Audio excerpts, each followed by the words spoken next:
Hello guys, welcome to Educator BD. I'm Shual. Now I'm going to discuss how to use but সে সৎ কিন্তু তার চরিত্র ভালো না। আমার কাছে 100 টাকা ছাড়া আর কোনো টাকা নেই। যদি আমার অর্থনৈতিক সমস্যা না থাকতো তাহলে আমি ব্যবসা করতাম। এই যে যদি না থাকতো কিন্তু ব্যতীত এগুলো আমরা সরাসরি আমাদের প্রতিনিয়ত কথাবার্তায় আমরা বলে থাকি, কিন্তু এগুলো সঠিক ইংলিশ আমরা জানি না বা জানলেও আমরা সঠিকভাবে ব্যবহার করতে পারি না। তো আজকে মূলত এই বিষয় নিয়ে কথা বলবো। ওকে, চলুন শুরু করা যাক।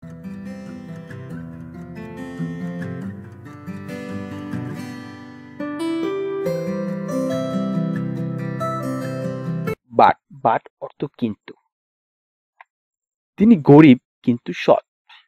He is poor but honest. তিনি গরিব, হি ইজ পোর, বাট মানে কিন্তু, অনেস্ট মানে সৎ, রাইট?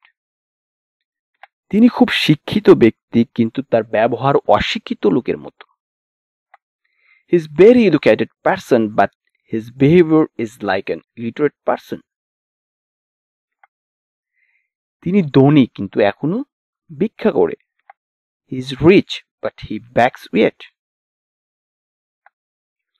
বাট এছাড়াও ব্যতীত। আমার কাছে 100 টাকা ছাড়া কোনো টাকা নেই।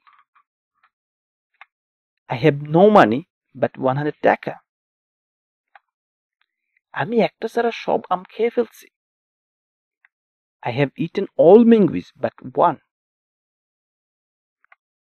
But for যদি কিছু না থাকতো বা ঘটতো, এরকম অর্থে আমরা but for ইউজ করব। যদি কিছু না থাকতো, যেরকম যদি আমার অর্থনৈতিক সমস্যা না থাকতো তাহলে আমি ব্যবসা করতাম। But for my financial problem I would do business.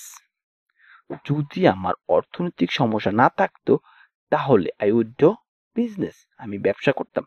সবসময় খেয়াল রাখতে হবে এটা ফিউচার ইন পাস্ট ফর্মে হবে, পাস্ট টেন্স হবে। ওকে, ফিউচার ইন পাস্ট। সময় মতো যদি তুমি হস্তক্ষেপ না করতা তাহলে আমি তাদের দ্বারা লাঞ্ছিত হতাম। But for your timely intervention I would have been assaulted by them. বৃষ্টি যদি না থাকতো আমি সন্ধ্যার আগে বাড়িতে থাকতাম। But for the rain I would have been home before the evening.